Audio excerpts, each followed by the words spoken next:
I have to do one more step on my side seam that has the pockets in it before I am finished, and that is to sew the pocket together. So one of the things that I have done is at the very bottom of the pocket I have made some marks to help me navigate this little edge right here. So I know that I have to stitch around here at a 5/8 of an inch. So what I did to begin with was I measured from this corner right here up to here, and I made a mark with a pencil, and then I came over here right at the corner and also made a mark with a pencil, and then I kind of drew them together because I'm going to start right here at the side seam and back stitch, and I don't want to go over that seam because it'll stick out into the side of my shorts. But I'm going to start right there and back stitch, and then I'm going to come here and I'm going to go around this whole pocket.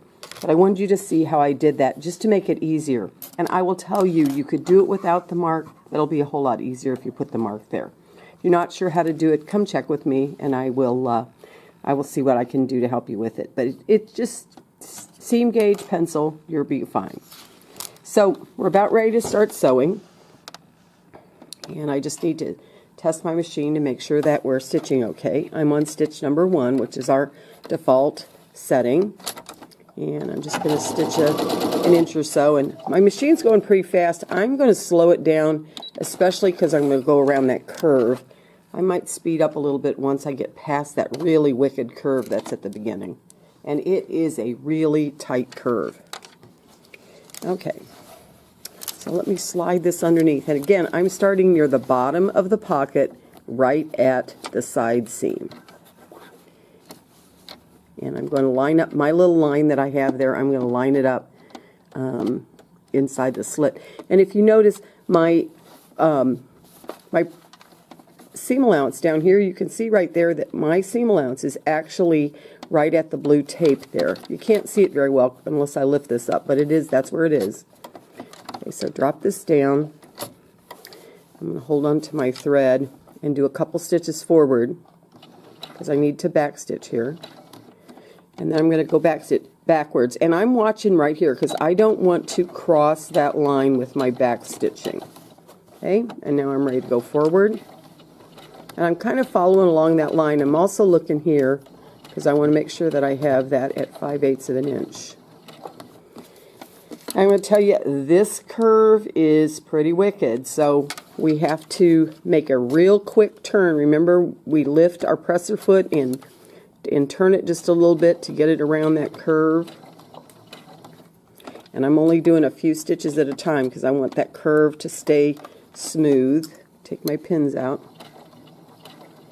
And I've curved one way, and now I'm going to start curving the other direction.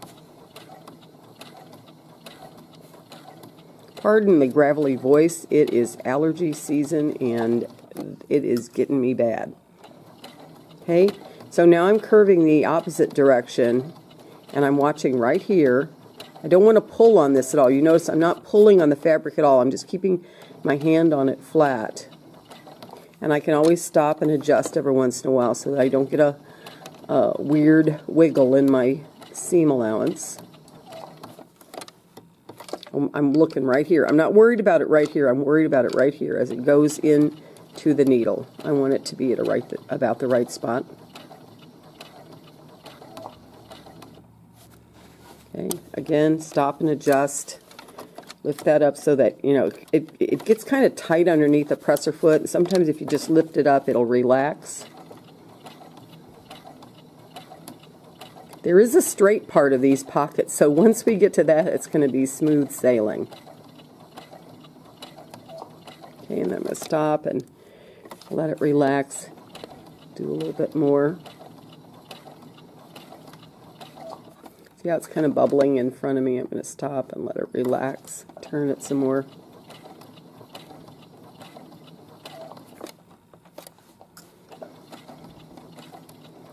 I am not quite around this curve yet. I'm getting there.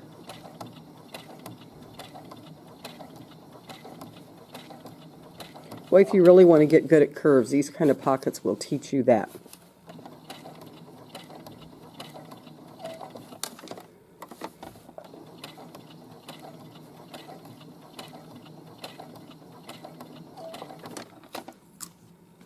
And I am almost at the straight part now. And I'm going to bump up my speed just a little bit because I am at the more straight part. You notice I'm going just straight in there now. I don't have to do any of that tilting with my hand to get it to go.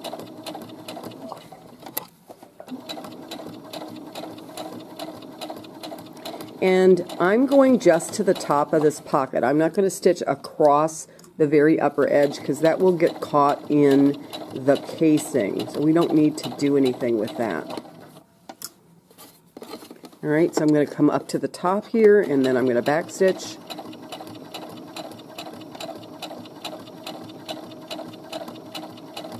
And then this part of the stitching on my pocket will be done. So back stitch a few. And then stitch off the end. I back stitched twice because I started back stitching a little bit too soon. I want to make sure I had back stitching right at the end. Alright, so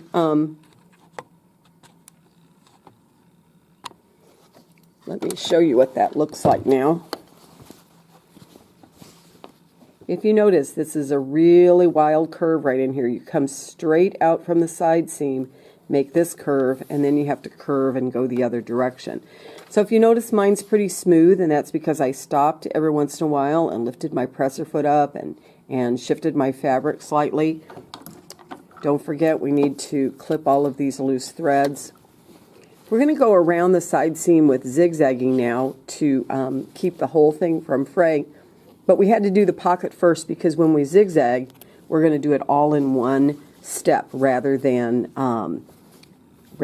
doing it like we did before, which was to do the top and the bottom whenever we were doing the fly.